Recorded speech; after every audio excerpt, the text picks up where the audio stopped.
Terima kasih pemirsa, Anda kembali menyaksikan program Juru Bicara. Baik Pak Dirjen, kita akan lanjutkan pembahasan pada malam hari ini. Tadi kita Ya, mengenai manfaat Pak Dirjen. Apabila masyarakat Indonesia beralih menggunakan kendaraan listrik, apa saja manfaat kira-kira yang akan kita peroleh dari peralihan tersebut Pak?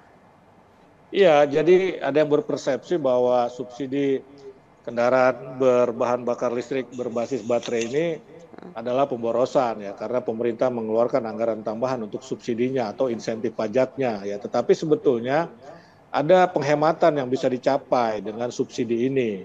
Ya misalnya konsumen. Ya konsumen ini pengguna sepeda motor misalnya, ini bisa menghemat 2,77 juta per tahun.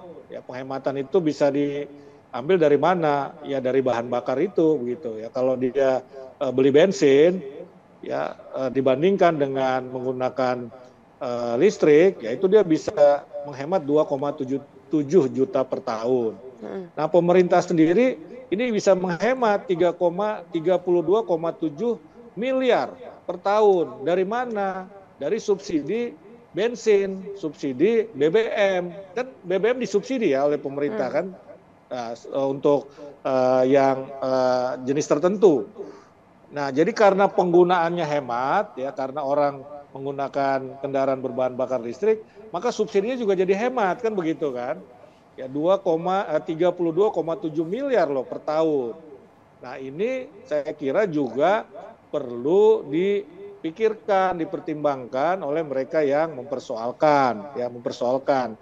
Ya belum lagi tadi penghematan quote unquote ya, dalam arti pengurangan, ya pengurangan risiko polusi udara, ya kemudian juga efek gas rumah kaca, ya juga apa namanya dari sisi lingkungan yang lainnya begitu. Nah jadi ini banyak sekali manfaatnya yang bisa kita dapat dengan pemberian subsidi pembelian kendaraan listrik berbasis baterai.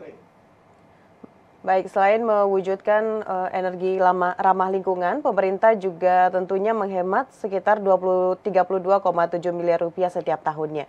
Baik Pak Dirjen, selanjutnya mengenai skema pemberian bantuan tersebut, bagaimana dari sisi produsen dan juga pada masyarakat, dan apakah pemerintah ini mempunyai prioritas gitu Pak untuk memberikan subsidi tersebut kepada produsen tertentu atau bagaimana Pak Dirjen? Ya, jadi ada skema ya, skema bantuan ini dari sisi produsen sampai ke konsumen ataupun masyarakat. Nah, yang pertama produsen kendaraan berbahan bakar listrik berbasis baterai ini yang ada di dalam negeri, ini akan mendaftarkan jenis kendaraan yang akan dimasukkan ya dalam program ini dengan ketentuan telah memenuhi TKDN 40%. Ya, jadi ini ketentuan TKDN 40% saja sudah menguntungkan negara nih. Karena kita akan membeli produk-produk dalam negeri ya untuk perakitan kendaraan berbahan bakar listrik ini. Ya, kemudian lembaga verifikasi akan melakukan verifikasi terhadap Vehicle Identification Number atau VIN atau VIN yang disesuaikan dengan TKDN. Nah, selanjutnya dilakukan pendataan melalui dealership dan berkoordinasi dengan himpunan bank milik negara atau Himbara terkait proses verifikasi. Nah, kemudian bantuan pemerintah adalah 7 juta rupiah per unit untuk pembelian 200.000 unit kendaraan sepeda motor listrik baru dan 7 juta rupiah per unit untuk konversi, ya konversi 50.000 sepeda motor konvensional berbahan bakar fosil ke listrik di tahun 2023. Jadi bisa juga kita modifikasi mesinnya itu ya supaya kompatibel untuk bahan bakar listrik. Kemudian bantuan pemerintah ini diutamakan sekali lagi bagi pelaku usaha mikro, kecil, menengah atau UMKM, termasuk pelanggan listrik 450 sampai 900 VA agar mendorong produktivitas dan efisiensi UMKM. Kemudian untuk syarat konversi motor listrik ada 3. Yang pertama motor dengan kondisi prima atau layak jalan. Kedua, motor dengan kapasitas mesin ya atau kubikel sentimeter 110 sampai 150 cc. Kemudian ya motor gede atau moge tidak termasuk tentunya begitu.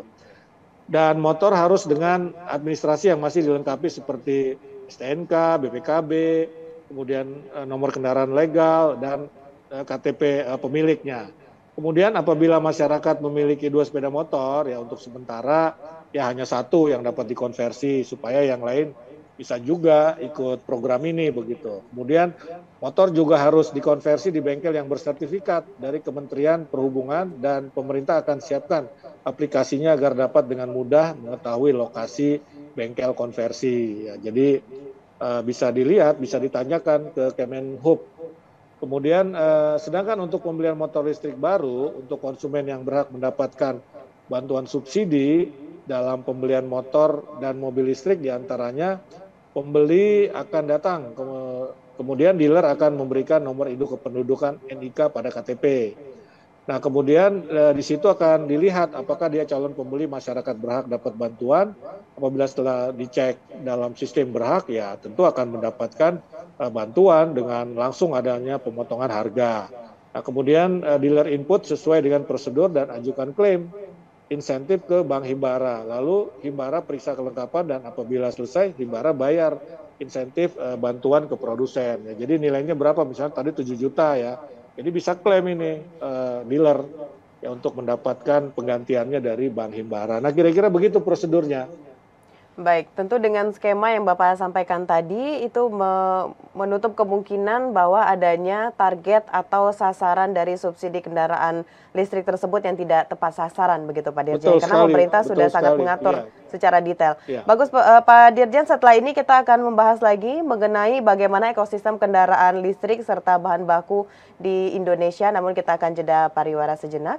Pemirsa tetap di program Juru Bicara.